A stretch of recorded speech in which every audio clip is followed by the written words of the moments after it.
Nós leremos desta vez o capítulo 7, do verso 25 ao 40. Esta já é a terceira mensagem neste bloco. Nós estamos tratando sobre o casamento e a solteirice.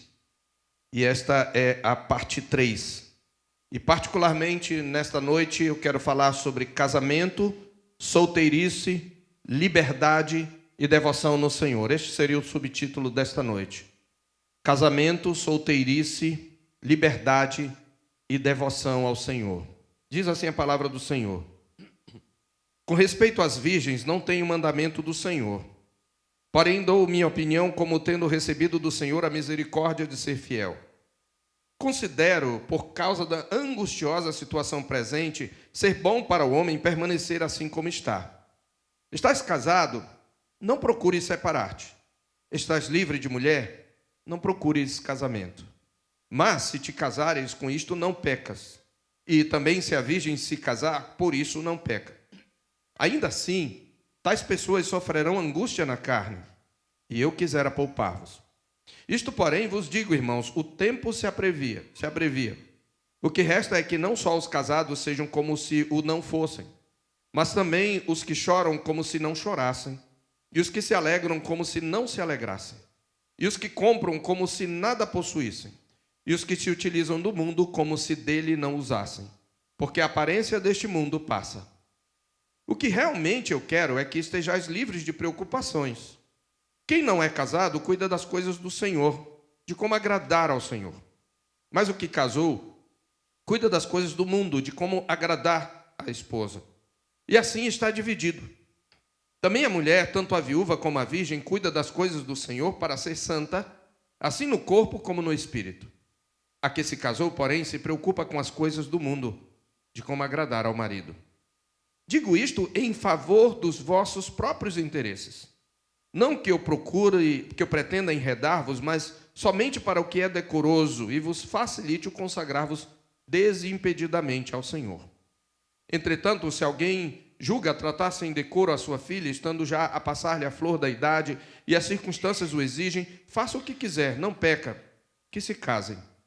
Todavia, o que está firme em seu coração, não tendo necessidade, mas domínio sobre o seu próprio arbítrio, e isto bem firmado no seu ânimo, para conservar virgem a sua filha, bem fará. E assim, quem casa a sua filha virgem faz bem, quem não a casa faz melhor.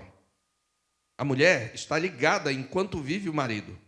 Contudo, se falecer o marido, fica livre para casar com quem quiser, mas somente no Senhor.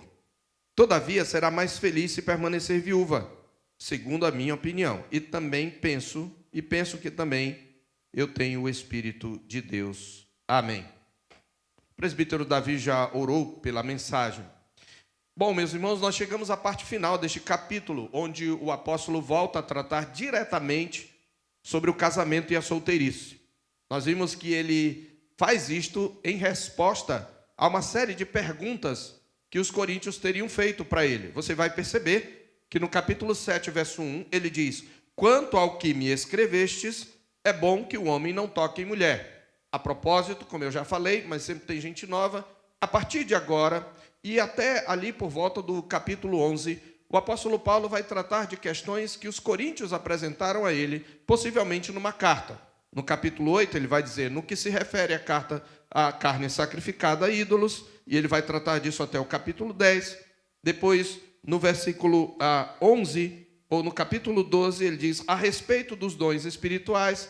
Então, essas expressões indicam novos assuntos que, de alguma maneira, chegaram até Paulo por meio, possivelmente, de cartas, além de outras notícias, por meio de Estéfanas, que foi praticamente aquele que trouxe notícias e possivelmente seria o portador da carta e um dos pastores da igreja. Então, chegamos à parte desse capítulo, e agora Paulo continua a tratar diretamente sobre o casamento e a solteirice, e temos aqui muitos conselhos para os casados e principalmente para os solteiros. É muito interessante isso. Se quer uma teologia da solteirice, está aqui o capítulo 7 de 1 Coríntios. Só que agora Paulo ele vai tratar do casamento e da solteirice, do estado civil, com um foco mais específico. Ele vai orientar decisões que ainda serão tomadas. Até aqui, como nós vimos, quem acompanhou até aqui, ele já havia tratado de situações estabelecidas. Ele falou aos casados, crente que era casado com incrédulo porque um deles se converteu e o outro não, crentes que queriam se separar. Ele falou sobre tudo isso nos primeiros 9 versículos do capítulo. Mas agora ele passa a lidar com questões que envolvem escolha, discernimento e direção para o futuro. Como deve agir aquele que ainda não se casou? Como pensar o casamento em meio às circunstâncias que nós vivemos na nossa vida presente? Que critérios devem orientar essas decisões? Essas perguntas continuam, irmãos, extremamente atuais, porque em nossos dias o casamento é, ao mesmo tempo, de um lado ele é idealizado, principalmente por crentes, né? E de outro ele é relativizado.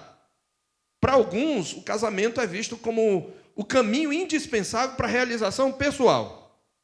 Para outros, é tratado como uma instituição ultrapassada e facilmente descartável.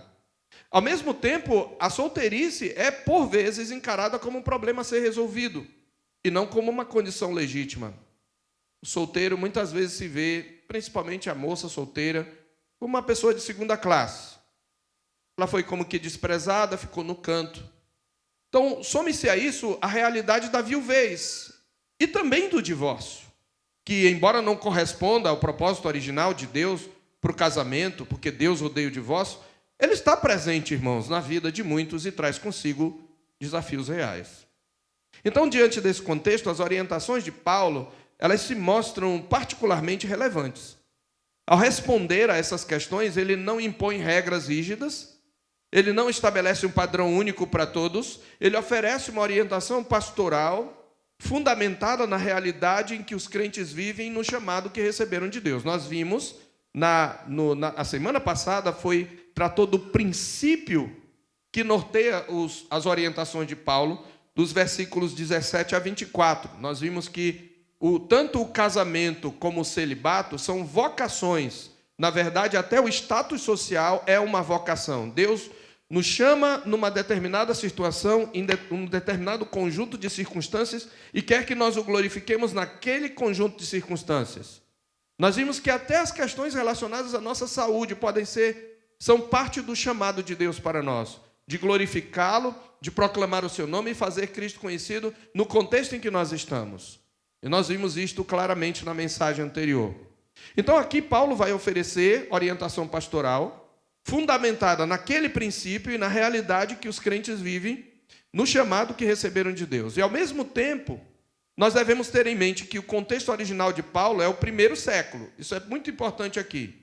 Um ambiente em que os cristãos sofriam perseguição em muitos lugares, como sabemos ser o caso de Paulo. Você sabe que onde ele chegava, um grupo de judeus, né, que eram contrários ao cristianismo, viam como uma seita rival, geralmente levantava uma turba e levantava uma perseguição. Então, teve vezes que ele saiu dentro do cesto, né, da cidade de Damasco, outras vezes ele saiu de noite num determinado lugar, em Icônio ele foi apedrejado e assim por diante. Então, por isso esse trecho ele exige atenção, porque Paulo está falando da perspectiva do seu tempo, mas ele traz alguns princípios que são gerais para nós aprendermos aqui. Então, nós não encontramos aqui, irmãos, apenas mandamentos, mas conselhos sábios que precisam ser compreendidos à luz do seu contexto e aplicados com discernimento. O apóstolo nos conduz a pensar não apenas no que é lícito, mas no que é apropriado. Esse é o ponto. No que é prudente e no que melhor serve a uma vida dedicada ao Senhor no contexto em que cada um de nós vive. Por isso, Paulo fala num sentido da sua própria perspectiva.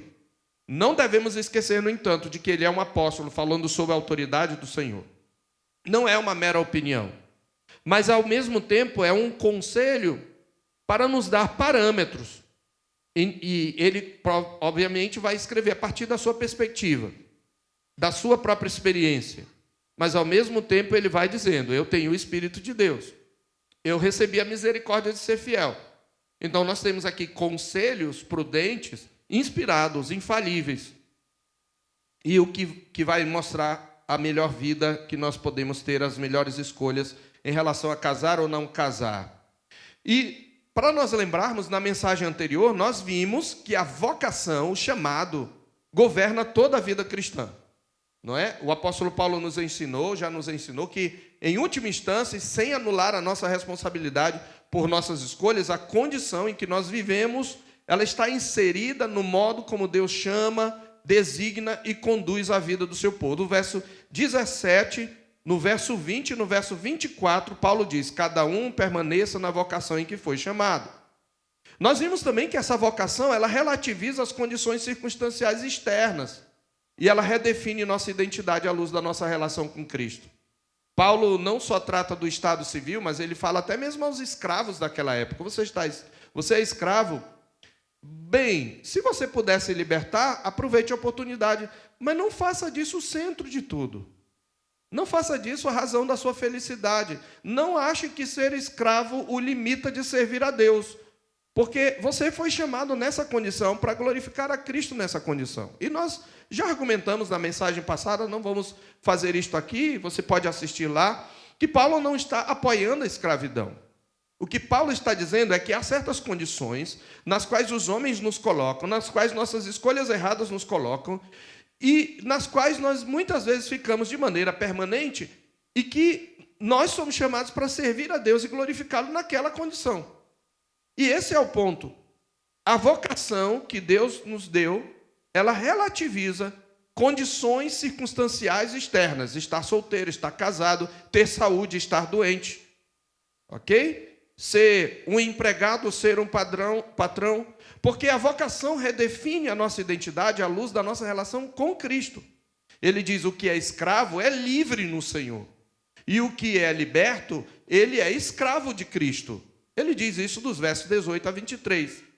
Por fim, nós fomos lembrados de que a prioridade do cristão é viver de forma fiel a Deus, exatamente no contexto em que foi chamado. Nós vimos que Paulo fala isso 3 vezes, no verso 17, no verso 20 e no 24. Ele repete com pequenas variações a mesma coisa, cada um ande de acordo com o que Deus o chamou.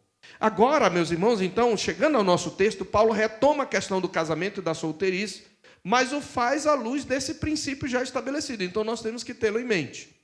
Se no início do capítulo ele respondeu a perguntas específicas e no trecho central ele apresentou o fundamento que organiza essas respostas, aqui ele aplica esse fundamento às decisões que envolvem o futuro, especialmente no que diz respeito ao casamento. E nesse ponto é fundamental manter clara uma verdade. Essa verdade aqui é muito importante para toda a mensagem, para o texto. Nem o casamento, nem a solteirice, ou mesmo o divórcio e a viuvez definem quem somos. Eu vou repetir. Nem o casamento, nem o estar casado, nem o estar solteiro, nem o estar divorciado. E quem acompanha todo o ensino sabe que eu não estou relativizando o divórcio. Deus odeia o divórcio. Mas ele acontece por causa da dureza do coração. Jesus falou isso. Mas nem o casamento, nem estar solteiro, nem estar divorciado, nem ser viúvo, definem quem nós somos. Essas coisas, esses estados dizem respeito ao nosso chamado, não à nossa identidade. Como foi bem observado por um autor chamado Brooks Waldron, num artigo intitulado Celibato com Propósito, lá no site do Coalizão pelo Evangelho, o celibato é um chamado. Celibato, crianças, é o estado de estar solteiro, tá? As pessoas que não casam são celibatárias, elas têm o celibato, tá? Então, o celibato não é um chamado, não uma identidade. A identidade de um cristão, aquilo que o define na sua essência, preste atenção que esse é o princípio mais importante. A identidade de um cristão, aquilo que o define em sua essência não é o ser homem, ser mulher, ser negro, ser branco, ser pardo. Não é isto. Aquilo que define na essência o cristão está em sua união indissolúvel com Jesus Cristo. Quer seu chamado seja o celibato ou o casamento, a sua identidade em Cristo é a mesma. É a minha união com Cristo que define a minha identidade. Irmãos, isso é tão importante, por exemplo, nas discussões sobre sexualidade. Mas eu não vou entrar nessa discussão. É só uma provocação, só para você entender. A união com Cristo é que me define se eu sou de Cristo. Se eu não sou, eu preciso avaliar a minha vida. E essa distinção ela é essencial para compreendermos o ensino de Paulo neste texto. Ao tratar de casamento e solteirice, ele não está estabelecendo uma hierarquia espiritual. Você vai ver que ele favorece a solteirice, como eu falei, a partir da sua própria experiência. Mas, ao tratar destas coisas, ele não está estabelecendo uma hierarquia espiritual entre estados de vida. O que ele está é orientando o povo de Deus a viver com sabedoria, liberdade e responsabilidade diante do Senhor. Muita gente, talvez alguns aqui tenham tido experiência e sabem que muitas vezes a gente quer casar, eu preciso casar, eu não posso viver sem casar, e muitas vezes escolhe mal e quando casa percebe que a sua vida piorou. Isso não quer dizer que o casamento piora a vida, isso quer dizer que isto tudo é relativo. A razão da minha satisfação e do meu contentamento é o Senhor Jesus. Então, por isso que as orientações aqui são para o povo de Deus viver com sabedoria, liberdade e responsabilidade diante do Senhor. Além disso, Paulo introduz aqui um elemento que precisa ser considerado com atenção: o contexto da vida presente. Ele fala do presente mundo em que nós vivemos, em contraste com o mundo vindouro depois da vinda de Cristo. No verso 26, ele usa o termo angustiosa situação presente. Depois, no verso 29, ele diz: o tempo se abrevia. A gente vai entender isso. Então, Paulo está aqui a nos lembrar que vivemos em um tempo marcado pela transitoriedade. O que é transitoriedade, crianças? É a qualidade daquilo que é passageiro. Aquilo que passa, que não demora. Por exemplo, a infância das crianças é transitória. Por quê? Vocês não vão ficar criança para sempre, é passageira.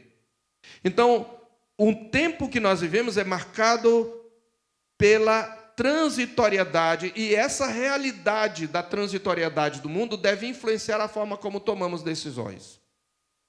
Vocês não já viveu muitas vezes aquela decepção, diz assim: agora eu estou bem, agora eu realizei meu sonho, eu tenho o sonho da casa própria. Aí você pinta a casa e imobilia a casa e está tudo lindinho, maravilhoso, e você não percebe que depois, se você não arrumar a casa direito, ela começa a entrar, né, em decadência.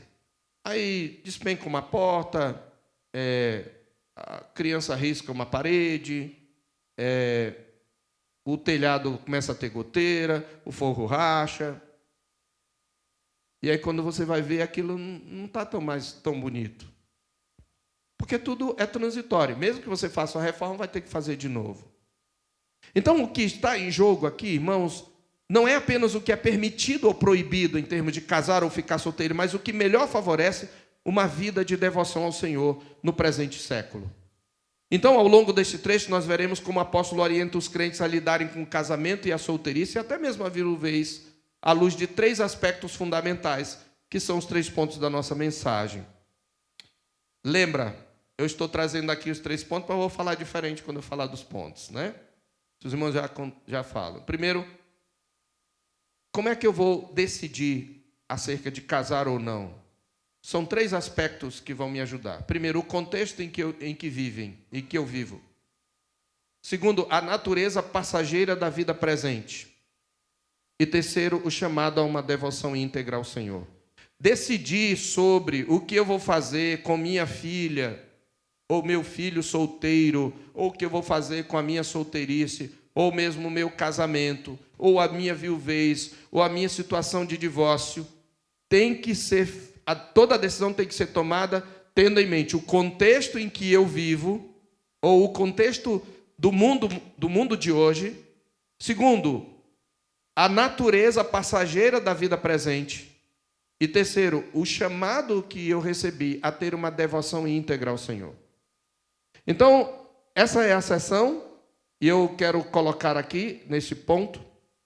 Então, primeiro ponto da nossa mensagem, eu quero anunciar no título, então, a angústia da situação presente e a prudência nas escolhas, ou a angustiosa situação presente e a prudência nas escolhas. É disso que Paulo fala nos versos 25 a 28.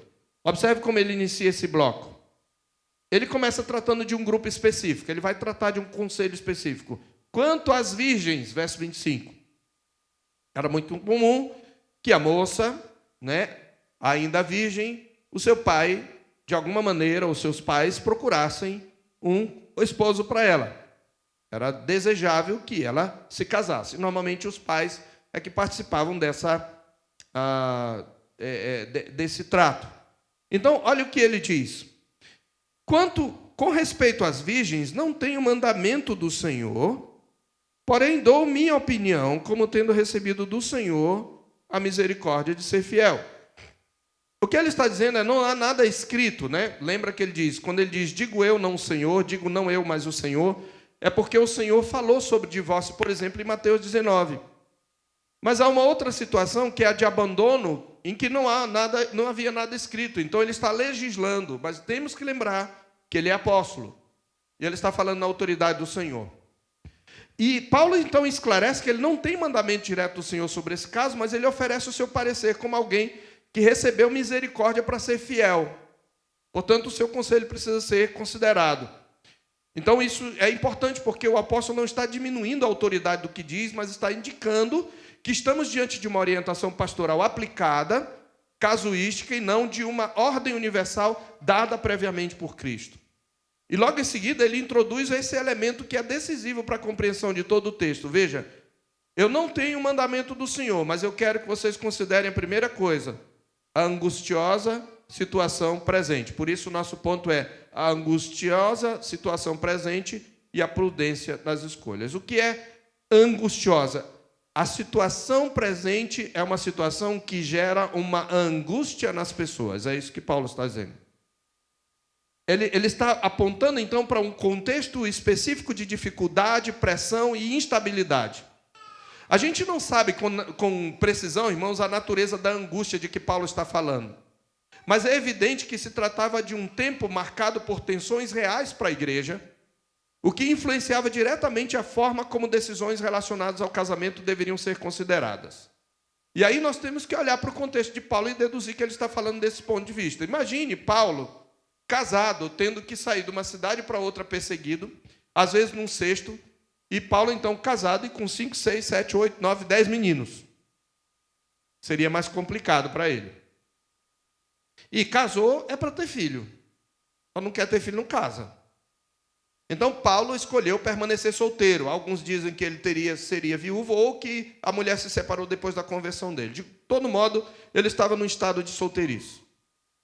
Então, o ponto é que Paulo está dizendo que, por causa de um contexto de dificuldade, pressão, instabilidade, por causa disso, isso influencia a forma como decisões relacionadas ao casamento devem ser consideradas. E é à luz dessa realidade que Paulo afirma, veja o verso 26, que é bom para o homem permanecer assim como está.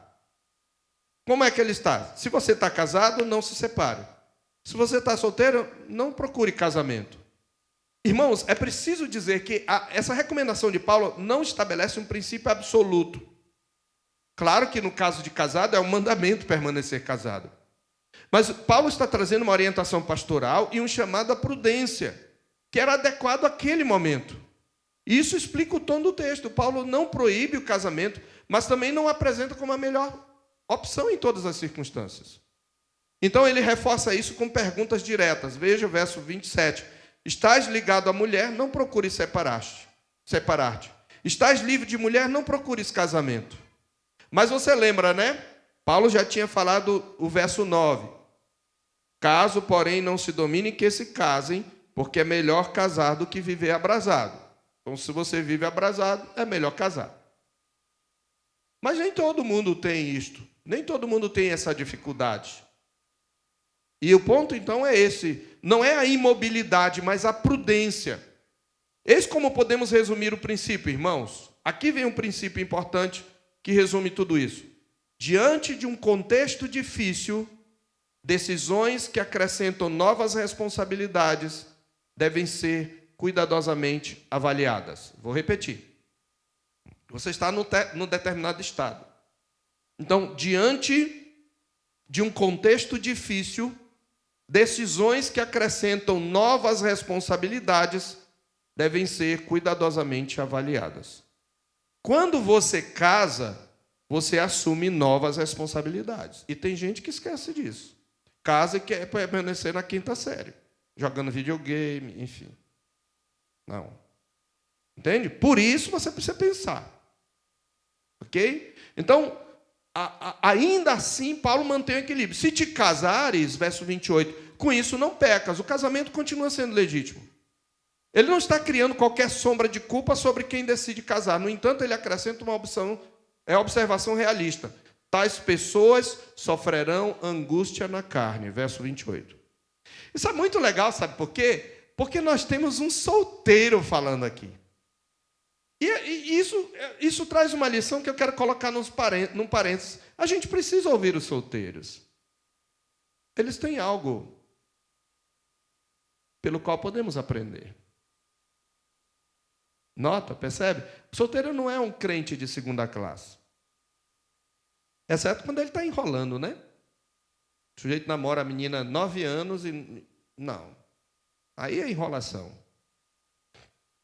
Esse é o ponto. Mas a questão aqui, e lembre também, o solteiro tem que estar abstêmio, por óbvio. Ele tem que cultivar a castidade. Mas o ponto aqui, irmãos, é que ele diz, ainda assim, verso 28, tais pessoas sofrerão angústias na carne, e eu quisera poupar-vos. Isso leva-nos a pensar que pode ser que Paulo tivesse sido de fato casado. Vamos combinar, casamento é bom demais. Eu gosto, não me arrependo. Mas tem angústias que ele traz. A gente sabe disso, não é? Talvez você viva uma história, um conto de fadas. Parabéns para você, louve a Deus, é graça do Senhor. Mas, no modo geral, a gente tem angústias. Às vezes nem são angústias, não necessariamente conflito. O seu cônjuge adoece. Fica com certas limitações. Né? A mulher era uma... Vou falar em termos poéticos aqui do Salmo, né? De Provérbios. Né? A mulher era uma corça de amores e gazela graciosa. Aí chega a menopausa. Não é? Então, o casamento traz algumas angústias na carne. Quem é casado, irmão, sabe que o casamento traz consigo responsabilidades. Quando os noivos estão... eles estão sonhando com a casinha. É tudo... Amor, com a gente vai ser diferente, né? Com a gente vai ser... Então, vamos fazer um trato aqui? Vamos, amor.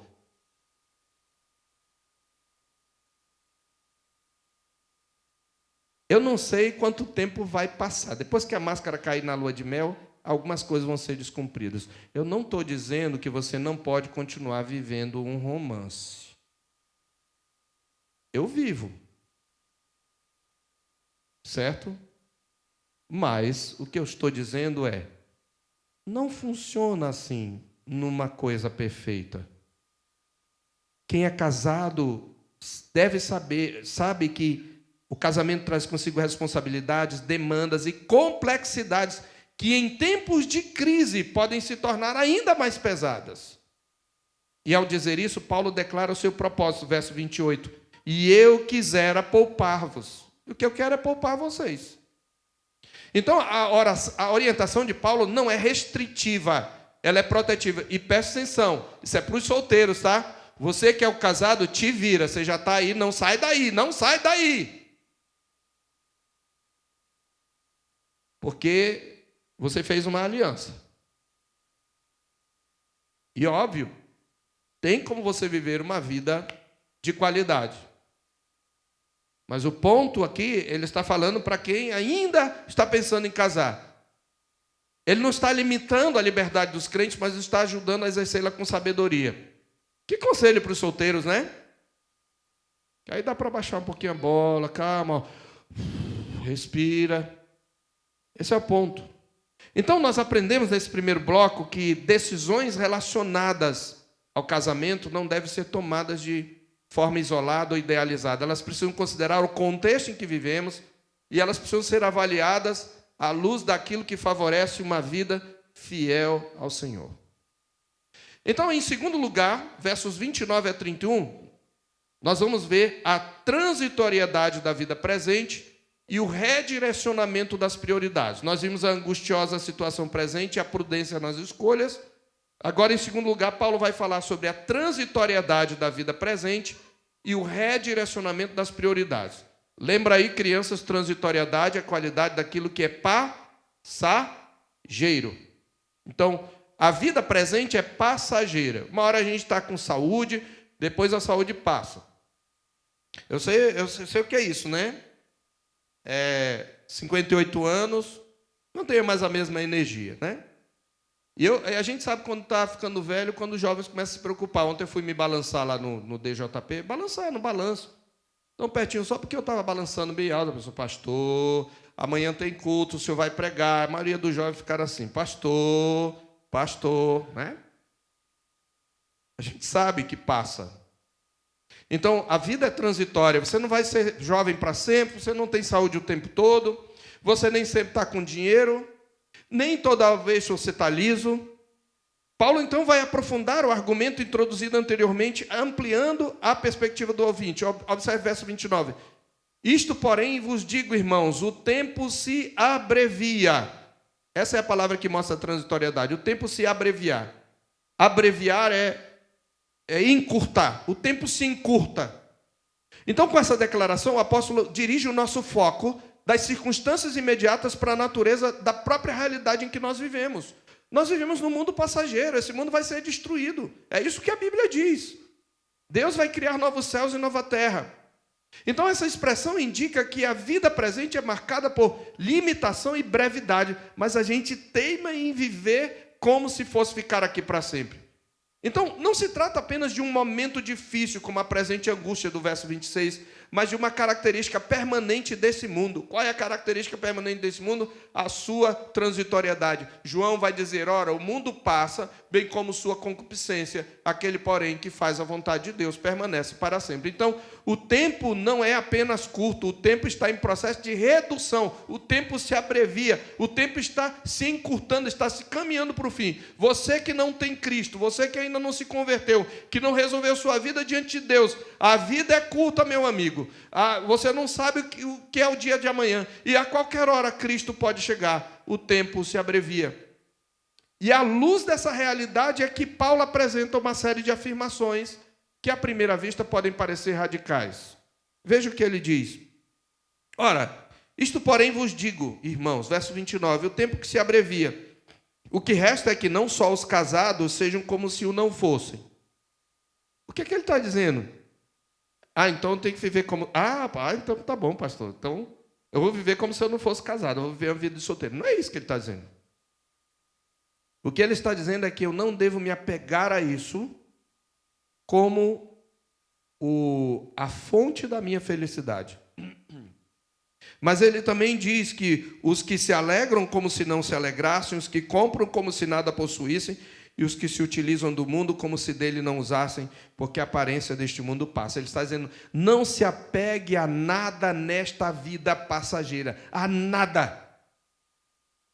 Eu não me apego a nada, pastor. A única coisa que para mim é tudo são os meus filhos. Meus filhos são tudo, filhos morrem. Filhos se rebelam, filhos saem de casa, filhos matam pais. Eu espero que isso não aconteça com ninguém. Mas eu estou dizendo que nós vivemos num mundo transitório. Este é o ponto. Então, este é o ponto que Paulo está dizendo. Essas palavras, irmãos, não estão a anular as relações e experiências humanas. Paulo não está, preste bem atenção, Paulo não está ensinando nem indiferença emocional, nem está incentivando negligência conjugal, nem desapego irresponsável. Nós temos que ler à luz de toda a Escritura. O que ele está fazendo é, de novo, relativizando as realidades presentes à luz da eternidade. É isso que ele está fazendo. Tudo é relativo. Já parou para pensar que hoje é casado, amanhã você pode estar viúvo? Se você está casado hoje, amanhã você pode enviuvar. É isso que Paulo está dizendo. É bom você estar casado. Ou talvez, dependendo do seu caso, você está solteiro. Mas esse não é o ponto principal. Paulo está relativizando toda a realidade que nós vivemos no presente à luz da eternidade. Ele está ensinando que nenhuma dessas coisas pode ocupar o lugar central na vida do crente. O casamento, por exemplo, ele continua sendo uma instituição legítima e ordenada por Deus. No entanto, ele não pode ser tratado como o fundamento último da vida. O mesmo se aplica às emoções, às posses e às atividades cotidianas. Todas essas coisas, irmãos, são reais e importantes, mas não são definitivas para a nossa felicidade, nem para servirmos a Deus. Paulo encerra essa sequência com a razão que sustenta o seu argumento, verso 31, porque a aparência deste mundo passa. O termo utilizado aponta para a forma atual do mundo, sua configuração presente, que está em processo de desaparecimento. E essa verdade, irmãos, tem implicações profundas. O que ele quer dizer é que o nosso status, seja ele qual for, é uma condição passageira, que aponta para algo maior. Compreender isso livra o nosso coração de dois erros comuns, presta atenção. De um lado, impede que os casados depositem toda a sua esperança na estabilidade do casamento, como se nele estivesse a plenitude da vida. Eu vou ser feliz quando meu casamento se estabilizar. Mas, de outro lado, encoraja os solteiros a reconhecerem o valor da sua condição, percebendo que ela pode ser vivida com propósito, com direção. Nós estávamos ontem no DJP, dia do jovem presbiteriano. Nós estávamos comemorando lá, foi uma excelente programação, muito edificante. E alguns jovens já são casados, inclusive estão com filhos, outros são solteiros. Quem dos solteiros não teve momento significativo de edificação? Quem não foi edificado pela experiência que nós trocamos entre nós lá? Quem dos solteiros se divertiu menos do que um casado? Ou vice-versa? Porque a razão da nossa alegria é Cristo. E nós temos muitos prazeres nesse mundo que podem ser desfrutados. O mundo diviniza o sexo, mas há outros prazeres que Deus nos concede. E aquilo que Deus nos concede é a nossa porção nesta vida. Então, os solteiros devem reconhecer o valor da sua condição. E eu quero falar de modo especial solteiro, que a gente fala tanto para casado, né? Irmãos solteiros, jovens, rapazes e principalmente moças que estão em maioria, porque está faltando homem na igreja. Está faltando no mundo. E os poucos que tem, está difícil. Mas veja, você pode viver no presente estado com propósito e direção. E você não deve esperar estar casado para dizer, agora eu posso servir a Deus melhor. Já vi muita gente que era útil ao reino de Deus depois que casou, porque com quem casou com alguém que simplesmente dificultou a coisa. E hoje não consegue servir. O reverendo Augusto Nicodemos, ele, comentando esse texto, ele diz que em um contexto como o de Corinto, marcado pelas pressões do mundo presente, o casamento não deveria ser tratado como projeto central da vida, e os casais deveriam viver preparados para a transitoriedade de todas as coisas. E é claro que essa leitura, irmãos, não diminui o casamento, porque Paulo está falando aos solteiros, mas reposiciona o casamento dentro do plano maior de Deus. Na mesma linha, foi bem observado que é à luz dessa natureza temporária do mundo que os crentes devem se esforçar por aquilo que é eterno. O que é eterno? Sua devoção a Cristo. Sua devoção a Cristo. Moças solteiras, se um dia vocês casarem, vocês vão descobrir que só tem um homem que vale a pena. Eu não estou dizendo com isso que vocês vão concluir que não deveriam ter casado, mas só tem um homem que vai corresponder, Cristo. que é verdadeiro Deus.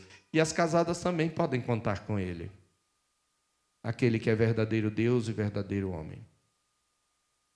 Então, na mesma linha, foi bem observado que é à luz dessa natureza temporária do mundo que os crentes devem se esforçar, portanto, pela devoção a Cristo. Portanto, meus irmãos, o que Paulo faz aqui é reordenar nossas prioridades. Ele não nega a realidade do casamento, da alegria, da tristeza ou das responsabilidades da vida. Ele nos ensina a vivê-las sem absolutizá-las, reconhecendo que todas estão subordinadas à realidade maior do reino de Deus e à consumação que se aproxima. Assim, nós aprendemos que nossas decisões, inclusive aquelas relacionadas ao casamento e ao celibato, devem ser tomadas à luz da eternidade. Então, a pergunta central deixa de ser apenas o que eu desejo e passa a ser o que melhor reflete uma vida orientada para aquilo que é eterno. E aí, em terceiro e último lugar, Paulo vai tratar, ou melhor, isso aqui é o penúltimo lugar. Em terceiro lugar, Paulo vai tratar sobre a devoção ao Senhor e as vantagens da solteirice. Eu disse que a palavra era mais aos solteiros, né? Porque é o que a palavra de Deus está dizendo. A gente quase se escandaliza. Como assim, Paulo? Não, é para a gente... nunca foi tão atual isso aqui. A devoção ao Senhor e as vantagens da solteirice. Ele está falando da sua perspectiva. Versos 32 a 35. Veja como ele prossegue desenvolvendo o argumento, agora tornando explícito o objetivo que orienta as suas recomendações. Verso 32. O que realmente eu quero é que estejais livres de preocupações. E a palavra utilizada aqui aponta para uma vida não dividida, não fragmentada por múltiplas demandas concorrentes. Paulo não está a estabelecer um contraste funcional entre o terceiro e o casado. Ele diz, o solteiro cuida das coisas do Senhor em como agradar ao Senhor, verso 32, enquanto o casado se preocupa com as coisas do mundo em como agradar a esposa, verso 33. Quando ele fala de mundo aqui, não é o sistema iníquo, o mundo. É o mundo como o mundo presente. Preocupações com as coisas deste século. O mesmo princípio é aplicado à mulher no verso 34. E assim está dividido também a mulher, tanto a viúva como a virgem, cuida das coisas do Senhor, para ser santa assim no corpo como no espírito. A que se casou, porém, se preocupa com as coisas do mundo, de como agradar ao seu marido. Ou seja, ela vai se preocupar com coisas que são típicas deste século. É isso que ele está dizendo. Ele não está, obviamente, dizendo que o cuidado com o cônjuge é pecaminoso ou inferior. Eu posso transformar as coisas deste século em coisas que têm significado eterno. Para a glória do meu Deus, eu devo me dedicar à minha família. O que ele está dizendo é que isso faz parte do próprio chamado do casamento. Então, o ponto é outro. O casamento, por sua natureza, introduz uma divisão legítima de responsabilidades. O solteiro dispõe de uma liberdade maior para concentrar sua vida nas coisas do Senhor. O casado, por sua vez, deve repetir sua atenção entre o Senhor e as demandas da vida conjugal. É muito bom quando o casal é crente, né? E tem a mesma dedicação, a mesma linha ministerial, mas isso se agrava se não tem, por exemplo, a mesma vocação. Então, essa divisão não é um erro, mas é uma realidade inerente ao estado de vida. Por isso, Paulo afirma que há uma diferença. A mulher não casada, assim como a virgem, cuida das coisas do Senhor, para ser santa tanto no corpo como no espírito, ele diz no verso 34. Então, ele destaca o potencial da solteirice para uma dedicação mais ampla e menos fragmentada. No entanto, ele imediatamente esclarece sua intenção. Verso 35. Digo isto em favor dos vossos próprios interesses. Eu não estou estabelecendo um ideal superior de vida. Eu estou interessado no bem de vocês. Não para enredar vocês, mas para o que é decente e vos facilite o consagrar-vos desimpedidamente ao Senhor. Esse versículo 35 é fundamental, porque Paulo não está impondo um padrão, ele está apontando para aquilo que favorece a devoção ao Senhor. Então, o celibato aparece nesse contexto como uma condição que pode proporcionar maior disponibilidade para essa devoção. Então, à luz disso, irmãos, nós compreendemos melhor a natureza do estado civil. Tanto o casamento quanto o celibato são vocações legítimas, mas possuem implicações diferentes. E eu acho que ficou claro que a solteirice não é uma condição inferior, não é um estado incompleto. Há circunstâncias em que ela é mais funcional dentro do próprio reino de Deus, especialmente por possibilitar uma dedicação menos dividida. Então, essa compreensão ela vai corrigir uma distorção muito comum. E qual é a distorção comum? Às vezes até pais fazem isso com o filho. Tu não vai casar nunca. Vitalina. Vai ficar para titia. Principalmente as mulheres sofrem essa pressão. A solteirice, às vezes, e tem uns irmãozinhos, principalmente irmã, tá? Tem umas irmãzinhas piedosas que ficam pressionando as irmãs. Não tem homem no mercado, elas ficam pressionando, fulano. E às vezes ficam covitando, né? Olha, tu já viu fulano? Mas o fulano não se apresenta, porque você quer que a mulher vá. Não, não é a mulher, não, é um homem. Então, homens, sejam homens, vocês que têm que ir atrás. Deixa o homem pai e mãe e se casa com sua mulher. É o homem que toma iniciativa. Quando eu comecei um relacionamento com minha mulher e decidi que ela era a que eu queria para a esposa, eu vou falar, amor. Ela já estava arriado os 4 pneus por mim e o estepe. Ela não vai dizer não. Vocês podem perguntar, ela não vai dizer. Ela vai fazer bico, ela não vai dizer não. E eu sei que alguém conversou com ela, falou, olha, o Marcos parece que... Falou, não. Eu gosto dele, mas eu não vou chegar. Ele é o homem, ele que tem que vir. E a nega bateu o pé. E eu tive que ir, tremendo, acreditem. Eu era tímido. Tremendo, feito vara verde. E ela disse sim. Então, às vezes tem umas irmãs que ficam, olha, irmã, não faça pressão não, irmã. Você faz um mal para essas meninas. Elas já têm uma pressão interior. Não faça pressão. Se você quiser orar, ore. Tudo bem, se ofereça para orar. Mas não fique empurrando. Eu não vou nem dizer os homens, porque um homem que já está na idade de casar, precisa tomar uma atitude, a não ser que ele seja celibatário. Beleza, eu quero servir desimpedidamente ao Senhor. Amém, meu filho, Deus te abençoe. É dom. Mas se você não tem, não fique enrolando. Mas, irmãs, parem de pressionar. Às vezes o sujeito nem vale a pena. Eu já vi gente empurrando rapazes para moças crentes e o sujeito não, sabe? Não era essas coisas, não. Então, cuidado para querer promover.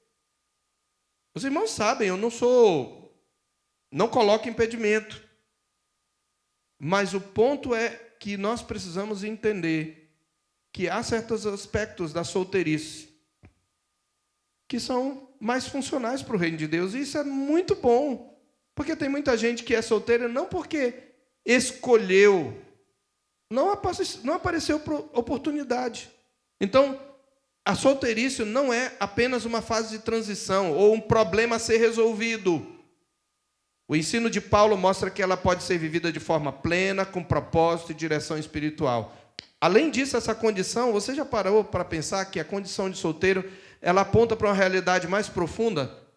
A devoção integral ao Senhor, que a solteirice pode ilustrar de maneira mais evidente, é, na verdade, o chamado de todo o povo de Deus. Em última instância, todos são chamados a viver com o coração orientado para Cristo. Por isso, como foi bem observado, e à luz da natureza passageira desse mundo, os crentes devem dedicar-se àquilo que é eterno, que é a devoção a Cristo. Portanto, aprendemos que a questão central não é simplesmente casar ou permanecer solteiro, mas viver de maneira que favoreça a devoção íntegra e não dividida ao Senhor. Agora, deixa eu te falar, eu estou falando solteiro, isso não vale para os que estão namorando, não, tá? Solteiro é o solteiro mesmo. Então, você está namorando, não vale virar para a sua noiva, está vendo? Não, senhor. Você tem que, se você tem um relacionamento, você tem que ter o propósito de casar. Crente não namora por esporte. Crente nem precisa namorar. Esse é o ponto. Mas, em quarto lugar, nós chegamos ao último ponto. Decisões prudentes e liberdade cristã. Versos 36 a 40. Decisões prudentes e liberdade cristã. Paulo conclui esse trecho aplicando de forma direta tudo que vem desenvolvendo. Depois de tratar do contexto, da transitoriedade da vida e da devoção ao Senhor, ele agora mostra como esses princípios orientam decisões concretas relacionadas ao casamento. Veja, ele começa tratando de uma situação específica. Veja o verso 36.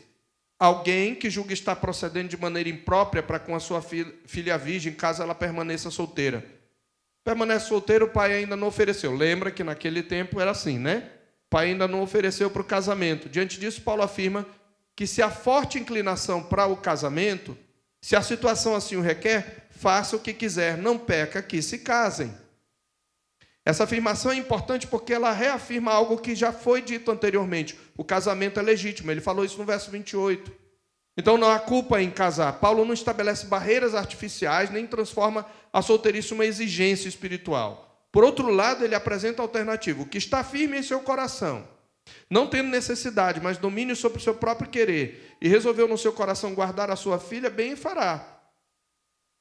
Verso 37. Então aqui aparece o outro lado da liberdade cristã. Permanecer solteiro quando isso é fruto de convicção e domínio próprio, também é uma decisão boa e válida. Aqui é o pai que está estabelecendo isso.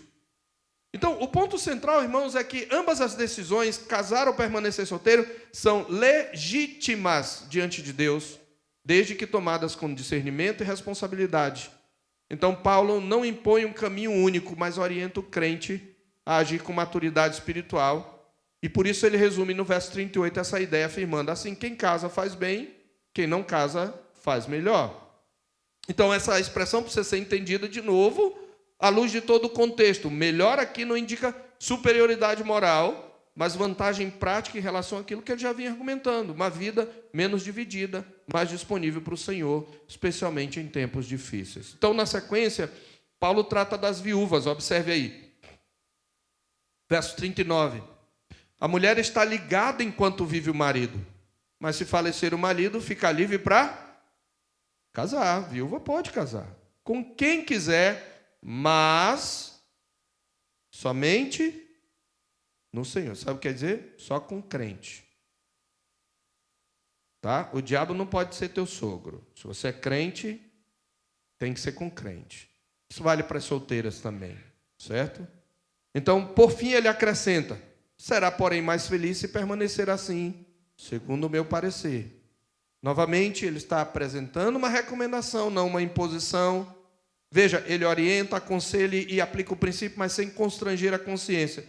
Claramente, nós vemos o equilíbrio do ensino apostólico. De um lado, existe liberdade, o crente não está preso a um sistema rígido de regras quanto ao casamento. Do outro lado, essa liberdade é acompanhada de responsabilidade.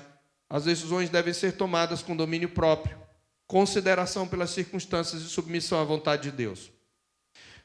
E, meus irmãos, esse equilíbrio também nos ajuda a corrigir distorções comuns. Como bem observam um casal, Francis e Lisa Chen, numa entrevista, são conselheiros matrimoniais, muitos vivem de forma intensamente dedicada ao Senhor até o casamento. Mas depois que casam, muitas vezes passam a concentrar sua vida quase exclusivamente no relacionamento conjugal. Seja por entretenimento mútuo, seja por conflitos constantes. E com isso o foco no reino de Deus é deslocado. Isso não diminui o valor do casamento, mas nos alerta para o risco de absolutizá-lo, irmãos. Por isso Paulo encerra esse trecho mostrando que a questão central não é casar ou não casar, mas viver de maneira que honre o Senhor dentro da decisão tomada. Então, a liberdade cristã não é autonomia para seguir qualquer desejo, mas a capacidade de escolher com sabedoria aquilo que melhor se alinha com o chamado de Deus. Eu quero, então, concluir com algumas aplicações em forma de exortações. Como podemos aplicar isso? Primeiro, submeta suas decisões ao senhorio de Cristo. Submeta suas decisões ao senhorio de Cristo. Principalmente para os solteiros, a decisão de casar, normalmente, ela é impulsionada pelas paixões. Mas ao pensar em casar ou permanecer solteiro, não parta de desejos pessoais, nem do que você acha ser necessidade. Pergunte a si mesmo com honestidade: essa decisão será tomada no Senhor? Ela reflete a submissão a Cristo ou apenas a busca de uma realização pessoal, de uma realização afetiva? Segundo, Não trate o casamento como solução para a sua vida. Não trate o casamento como solução. Principalmente solteiros. E principalmente solteiras, atenção. Não trate o casamento como solução para a sua vida. Examine suas expectativas. Você tem visto o casamento como aquilo que finalmente trará satisfação, estabilidade ou plenitude? Lembre-se, o casamento é uma dádiva de Deus, é uma bênção. Eu posso dizer isso. Mas o casamento não é Deus. O casamento não é Cristo. Se você absolutiza o casamento, inevitavelmente você será frustrado. Terceiro, se você deseja casar, avalie suas motivações. Agora, presta atenção. Se você já está num relacionamento, você precisa planejar o casamento. Ou terminar. Então, se você, no entanto, não está e deseja casar, avalie suas motivações. Pergunte com seriedade. Por que eu quero casar? Esse desejo está centrado em Deus ou em necessidades emocionais? Ele é guiado pela Escritura ou pelo espírito do tempo? Ou pelas pressões? Você está disposto a servir ou apenas a ser satisfeito? Eu quero um rapaz eu quero uma moça que me... Quando você começa uma frase assim, não precisa dizer mais nada. Sua escolha, o seu desejo está voltado para o eu. A gente pede muito, né? Para que Deus me dê um esposo, uma esposa. Mas o quanto você pede para ser o esposo ou a esposa que Deus aprova? Então, procure responder essas perguntas com uma mente renovada e, sempre que possível, com auxílio de conselheiros piedosos. Quarto, se você é solteiro, aproveite a sua condição com propósito. Não espere casar para servir melhor a Deus. Não trate a solteirice como intervalo da vida real. Deus lhe deu essa condição hoje. Use-a bem, invista tempo, energia e disponibilidade no serviço ao Senhor. Existem demandas no reino que exigem uma liberdade que o casamento naturalmente limita. Vocês estão percebendo que o Dia das Mães está ficando mais pesado, né? Que está nascendo menino com força nessa igreja, graças a Deus. Que nasça mais.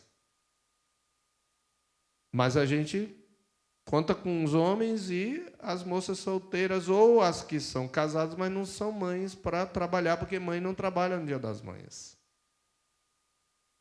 Então, veja como você pode ser útil. Há demandas que exigem o estado civil solteiro.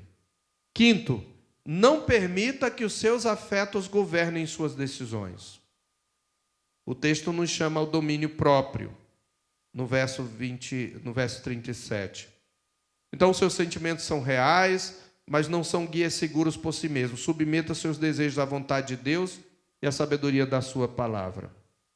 Sexto, se você é casado, não desloque o centro da sua vida para o relacionamento. Ame seu marido, ame sua esposa, seja romântico, cumpra os seus deveres, não se privem um ao outro. O casamento traz responsabilidades legítimas, mas não pode se tornar o eixo da sua existência. Cuide do seu cônjuge, mas não perca de vista o Senhor. O relacionamento conjugal deve servir à sua devoção a Deus, não substituí-la. Ok? Sua esposa não pode ser o seu porto seguro. Tem muito crente que fala essa heresia na rede social. Nem o seu esposo. Eu aprendi, porque fui repreendido por Deus quando minha esposa ficou doente do coração. Eu disse que não conseguia viver sem ela e Deus me repreendeu. E me fez orar e dizer que eu consigo viver sem ela. E graças a Deus, há 28 anos Ele a mantém. Por último,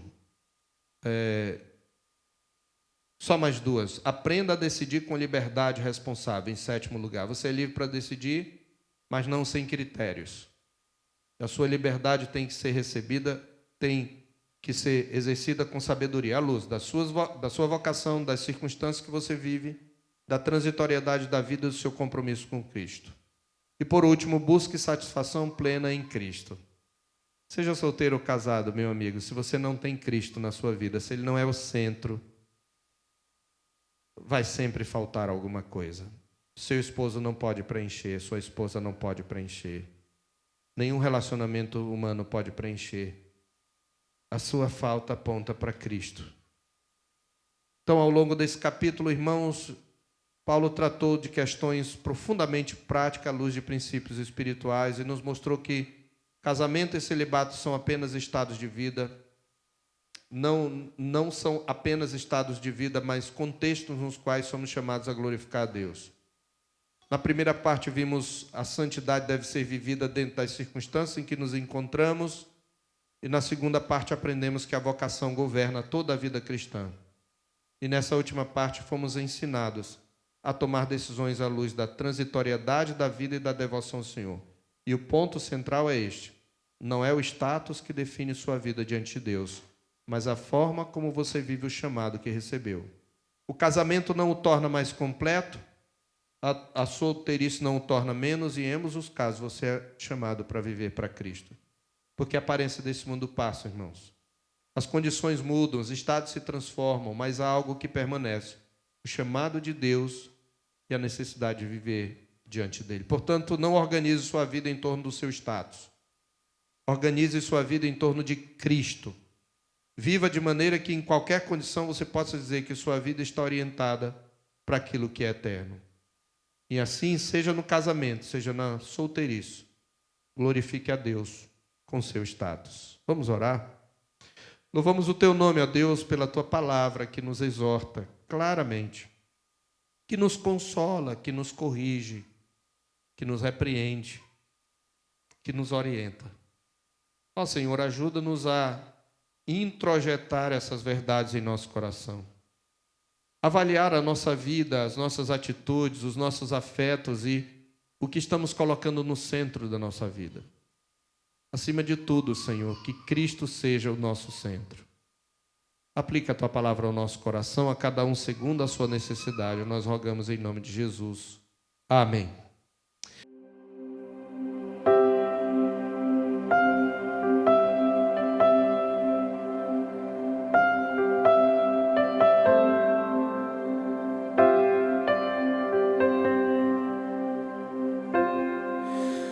Tu és bem-vindo aqui.